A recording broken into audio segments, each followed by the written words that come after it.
त्या ठिकाणी वापरतोय त्याला जीएसटी आहे, पण जीएसटीचा परतावा शेतकऱ्यांना कुठून घ्यायचा सभापती महोदय? शेतकरी हा शेवटचा उपभोक्ता आहे, त्याला जीएसटीचा परतावा त्या ठिकाणी घेता येत नाही. म्हणून माझी विनंती आहे केंद्र सरकारला की जीएसटी जो शेतकऱ्याच्या खतावर, सभापती महोदय माझी विनंती आहे की आपण बघितलं असेल शेतकऱ्याच्या खताला जीएसटी आहे, शेतकरी जे कुठले औषधं त्या ठिकाणी वापरतोय त्याला जीएसटी आहे, पण जीएसटीचा परतावा शेतकऱ्यांना कुठून घ्यायचा सभापती महोदय?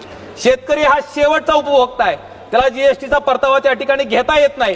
म्हणून माझी विनंती आहे केंद्र सरकारला की जीएसटी जो शेतकऱ्याच्या खतावर, बियाण्यावर, त्या ठिकाणी तणनाशकावर लावला जातो तो जीएसटी त्या ठिकाणी कमी करावा, रद्द करावा, ही माझी कळकळीची विनंती सभापती महोदय आपल्या माध्यमातून केंद्र सरकारला त्या ठिकाणी आहे.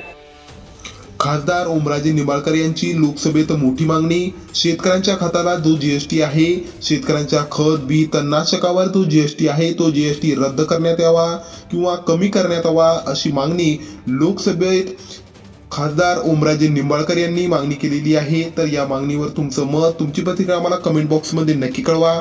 चॅनलवर नवीन असाल तर चॅनलला सबस्क्राईब करून बेल आयकॉन नक्की दाबा.